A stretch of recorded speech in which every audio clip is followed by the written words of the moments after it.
¿Sabía usted que el Tribunal Supremo de Elecciones cumple este año 75 años? Hola, les invitamos a escuchar el podcast Historia, Cultura y Democracia, organizado por la Benemérita Biblioteca Nacional, la Escuela de Estudios Generales de la Universidad de Costa Rica y el Instituto de Formación y Estudios en Democracia del Tribunal Supremo de Elecciones. En este episodio estaremos con Eugenia Zamora Chavarría, magistrada presidenta del Tribunal Supremo de Elecciones, con el tema 75 aniversario del Tribunal Supremo de Elecciones. Disponible en Spotify, Apple Podcast, YouTube y Facebook. Un saludo a quienes nos escuchan. Estamos en un nuevo programa de Historia, Cultura y Democracia, producido gracias al apoyo del Tribunal Supremo de Elecciones, el Instituto de Formación y Estudios en Democracia, la Benemérita Biblioteca Nacional y la Escuela de Estudios Generales de la Universidad de Costa Rica. Hoy nos acompaña Eugenia Zamora Chavarría, la presidenta del Tribunal Supremo de Elecciones, para conversar sobre el 75 aniversario del nacimiento del Tribunal Supremo de Elecciones. Así que nadie más indicado que ella para que nos converse sobre esta importante institución. Eugenia, el Tribunal Supremo de Elecciones nació luego de un conflicto armado. ¿Nos puede decir cómo esto influye en su implantación? Claro que sí. La historia electoral, y bueno, nadie mejor que yo, no, porque en manos de una experta historiadora como Carolina es difícil tocar los temas de la historia. Pero básicamente el tribunal se crea en la Constitución Política de 1949, nace, ¿verdad?, con la historia constitucional actual costarricense, y fundamentalmente se había creado, el primer código electoral se había creado en el gobierno de don Teodoro Picado, del 44 al 48, en el año 46. Y allí se crea un incipiente tribunal, digamos un amago de lo que luego seríamos en el actual tribunal. Pero ese tribunal tenía un problema de nacimiento, que eran sus integrantes nombrados por el Poder Ejecutivo. Y por otra parte, el sistema electoral costarricense tenía el problema de que el conocimiento de las demandas de nulidad sobre los resultados electorales y a su vez la declaratoria de la elección la hacía el Congreso, así se llamaba anteriormente nuestra Asamblea Legislativa.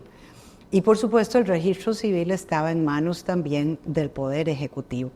Nuestro constituyente, de una manera muy sabia, y eso uno lo verifica en el día a día cada vez que va trabajando, ¿verdad?, cómo hubo la capacidad y esa visión de crear normas tan extraordinarias que hasta el día de hoy nos han permitido justamente posicionar al tribunal dentro de la sociedad costarricense y dentro de la comunidad internacional como un organismo de excelencia extraordinaria. Ahí quiero hacerle otra pregunta. ¿Cómo hicieron entonces, luego del conflicto, para generar confianza en los electores que en ese tiempo sospechaban de continuos fraudes electorales? Bueno, justamente el constituyente le quita el registro civil al Poder Ejecutivo y lo ubica dentro del Tribunal Supremo de Elecciones. ¿Por qué eso es importante? Porque antes de la elección del 48 se hacía un padrón de electores para cada elección. Recordemos que justamente la demanda de nulidad que se interpone ante el Congreso por la elección del 48 se basa, entre otras cosas, en actuaciones, digamos, cuestionadas del registro civil y a quién se había incluido y a quién no en el padrón. Entonces, la base de datos civil en un país que tiene hoy un 100% de registración civil se convierte a su vez en la base de datos electoral, lo que para cada elección le llamamos luego Padrón Nacional Electoral. Entonces ahí hay una de las garantías permanentes del sistema electoral y eso le dio una gran confianza a la ciudadanía. ¿Y a quiénes incluye ese padrón electoral? Incluye a todos los costarricenses mayores de 18 años, ¿verdad?, que no tengan una inhabilitación del ejercicio de su derecho político, inhabilitación que previamente tiene que haber sido dictada por juez competente, ¿verdad? No es que, digamos, podamos decir el organismo electoral así nomás, o el Poder Ejecutivo, o la Asamblea Legislativa, usted sí queda en el padrón y usted no. Lo mismo en la inscripción de candidaturas, ¿verdad? Hemos visto países hasta hoy donde se excluye la inscripción de candidatos o candidatas porque no son del agrado del Poder Ejecutivo. También se pasa el nombramiento de sus magistrados a la Corte Suprema de Justicia.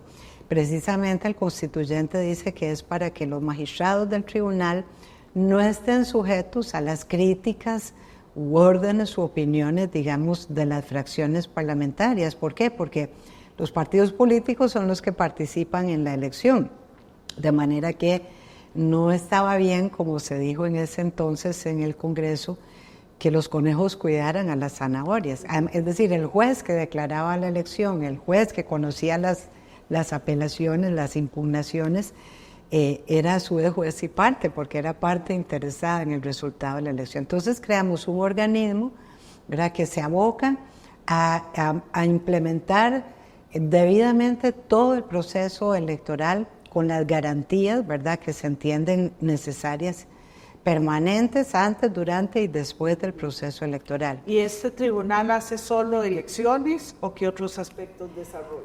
Bueno, originalmente la Constitución le encarga, como dice el artículo constitucional, todos los actos relativos al sufragio. Para eso es no solamente el administrador electoral, ¿verdad?, la logística del proceso electoral, también es el juez electoral, ¿verdad?, tiene la última palabra en materia de todo el proceso electoral, es el registrador civil de la nación, ¿verdad?, porque precisamente no queremos seguir haciendo un padrón ad hoc, ¿verdad?, para cada elección, sino que tenemos un padrón que además es permanentemente auditado. Y finalmente, ya en el código actual vigente que se aprueba en el año 2009, que fue después del código de 1953, se le agrega otra función muy importante que es la creación del IFED, que mencionabas al inicio, ¿verdad?, el Instituto de Formación y Estudios en Democracia, que hace estas actividades tan importantes de información, de capacitación, precisamente dedicado a la formación de valores en democracia. Entonces ahí tenemos una serie de trabajos con diferentes grupos, segmentos poblacionales y con las escuelas y los colegios en convenio con el Ministerio de Educación Pública, convenios con la Escuela de Estudios Generales de la Universidad. En fin, es un instituto relativamente pequeño en términos numéricos y presupuestarios, pero que establece alianzas estratégicas y sinergias con muchos otros, y también, por supuesto, prioritariamente la capacitación permanente a los partidos políticos de cara a los procesos electorales. ¿Y el registro de partidos políticos? Bueno, el Código Electoral nuevo también crea el registro electoral y de financiamiento de partidos políticos. Antes del 2009, el tribunal armaba para cada elección lo que se llamaba programas electorales. Entonces, le quitaba gente a cada uno de los registros previamente existentes y se armaba un equipo para la elección. Eso obviamente estableció la necesidad, y así se lo propuso el tribunal a la Asamblea Legislativa, de la creación del registro electoral. La parte de inscripción la hacía antes también el registro civil.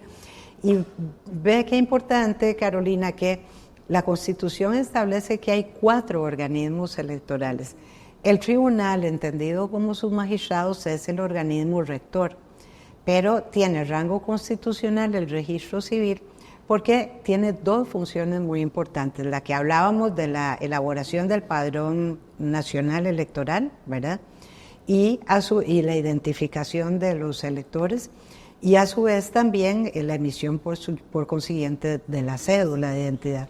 Es decir, también están las juntas cantonales, que recordemos que designan y juramentan a los miembros de las juntas receptoras de votos, y con el registro electoral colaboran en la definición del establecimiento de a dónde van las juntas receptoras de votos. Es decir, Costa Rica, del 49 a la fecha, se ha caracterizado por 3 o 4 grandes temas dentro de la logística del proceso electoral, que son garantías permanentes del proceso electoral. Un documento único de identidad, que no es solamente para lo civil, actos, contratos, ir al banco, ¿verdad? Es decir, toda entidad que nos pida la presencia. Exactamente.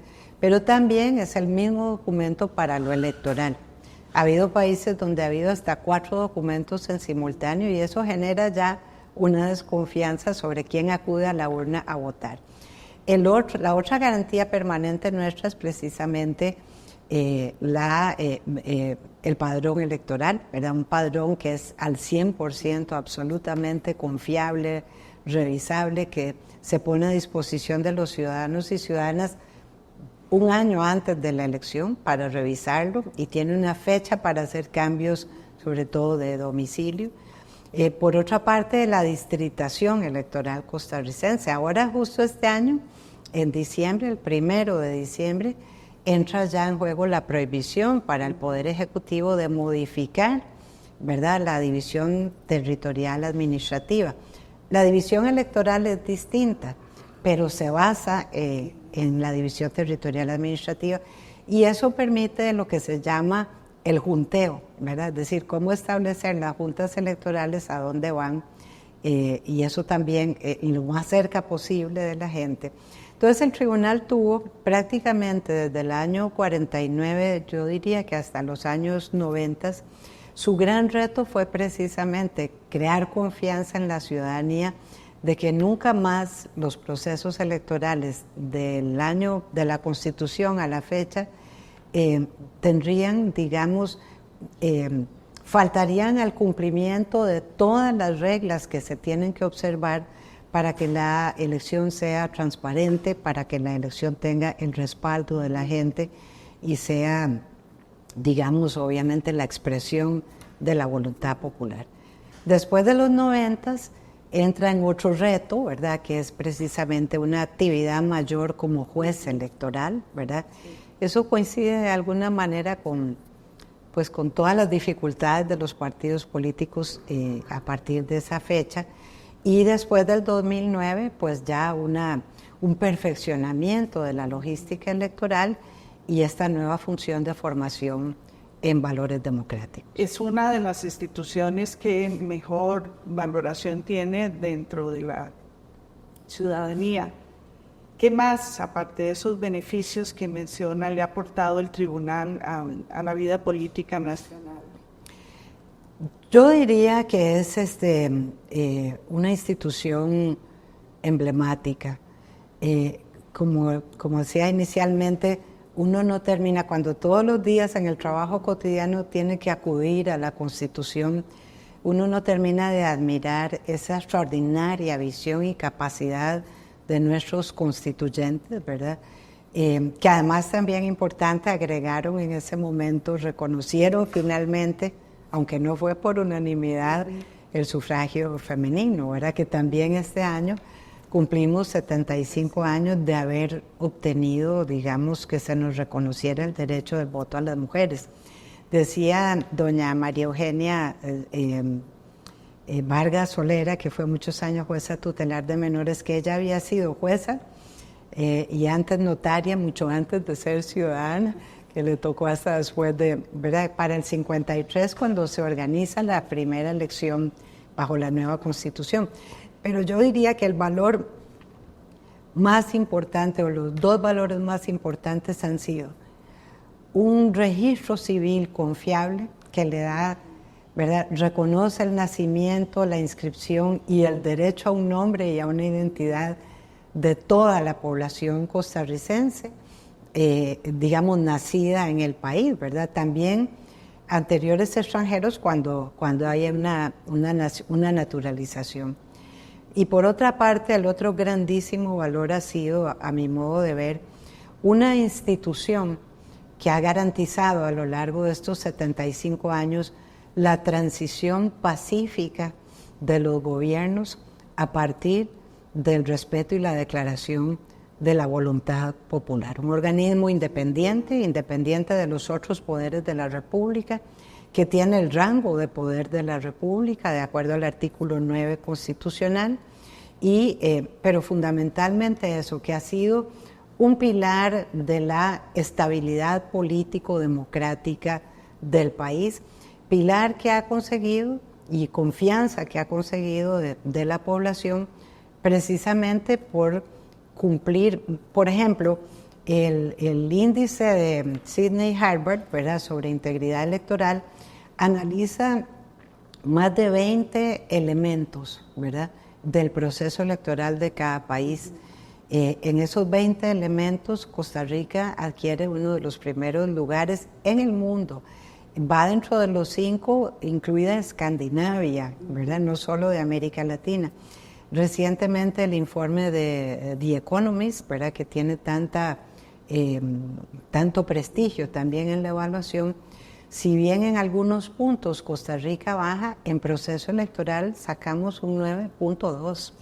De manera que efectivamente ese apego a las reglas jurídicas, ¿verdad?, ese cumplimiento de todas las fases del proceso electoral, cumplimiento que es transparente, que lo pueden observar los medios de comunicación, los partidos políticos, cualquier ciudadano o ciudadana que pida información, y así también las encuestas nacionales, ¿verdad?, las últimas del CIEP y de otras empresas privadas, igual que la UCR, pues acreditan que contamos con esa confianza y ese apoyo.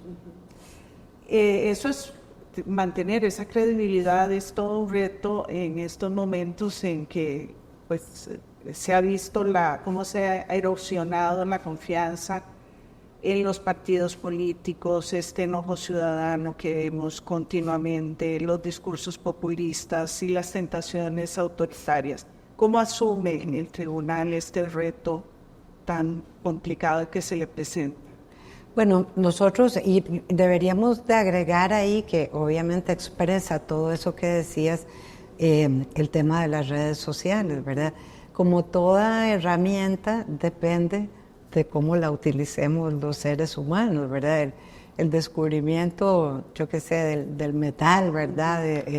Permitió luego tener hoy pues herramientas que nos permiten preparar la comida mejor que antes con las manos, pero yo lo puedo usar para cometer delitos también, ¿verdad? Entonces, las redes sociales nos han permitido interconectarnos, nos permiten hoy hablar con una persona que esté en el otro extremo, digamos, de la zona de nuestro planeta. En la pandemia probaron su enorme utilidad, porque de lo contrario hubiéramos estado todos encerrados, ¿verdad?, en la casa, en una burbuja.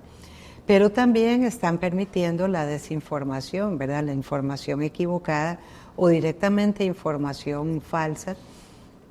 También el tema de los bots, los troles, ¿verdad? Y ahora se nos introduce en estos últimos años el tema de la inteligencia artificial. Entonces, claro, hay peligros nuevos, ¿verdad?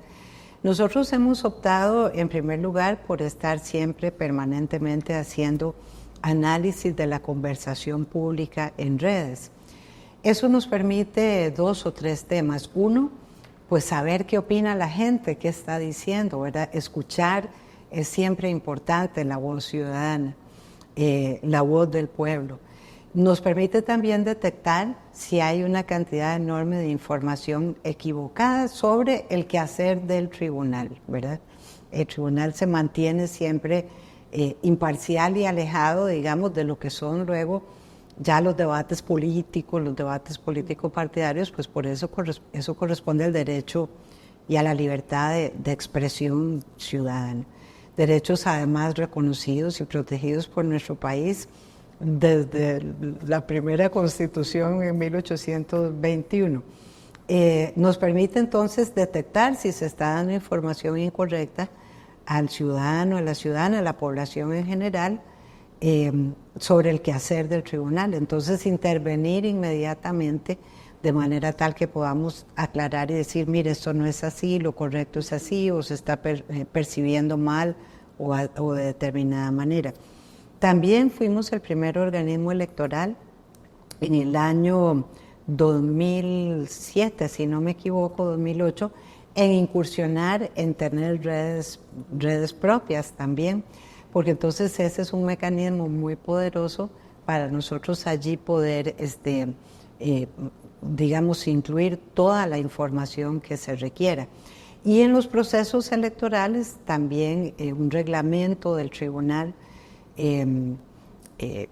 redactado por el doctor Sobrado, nuestro presidente anterior, fue muy importante para, digamos, concretar por primera vez el espacio que nos otorga la Ley de Educación, ¿verdad? Es un espacio en donde todos los medios de comunicación tienen que, durante el proceso electoral, concederle al tribunal campo para la transmisión de toda su información. Por ejemplo, en una primera etapa, avisarle a los ciudadanos y ciudadanas, es decir, a los costarricenses mayores de 18 años, ¿verdad?, que pueden ejercer el voto, que está a disposición el padrón electoral para su revisión.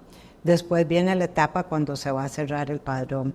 Después viene la etapa de el proceso de inscripción de candidaturas, ¿verdad?, qué resoluciones va tomando el registro electoral. Muy importante, en esa historia de 75 años se crea la Corte Interamericana de Derechos Humanos en el año 69, con sede en nuestro país, y se aprueba la Convención Americana de Derechos Humanos. La Convención establece en su artículo 13 que están prohibidos, ¿verdad?, aquellos discursos o acciones que vayan, la apología al odio, ¿verdad?, ya sea por raza, por género, por política, por religión, de manera tal que también hemos incursionado en trabajos con las plataformas, ¿verdad? No estamos tocando los correos ni las redes de ningún ciudadano, de manera que en las plataformas nosotros podamos obtener de ellas. Todavía no tenemos ley, esa es una de las reformas que presentó el tribunal el año pasado ante la Asamblea. En otros países ya está legislado, en Brasil, en México, en la Unión Europea, pero que las plataformas, digamos, le brinden al órgano electoral, al juez electoral, información necesaria en el periodo de veda, es decir, si se viola la veda, la tregua navideña o la veda previa a la elección, con el objetivo de que no haya ruido y que el votante pueda, de manera informada, ¿verdad?, ejercer un voto y reflexionar días antes de la elección.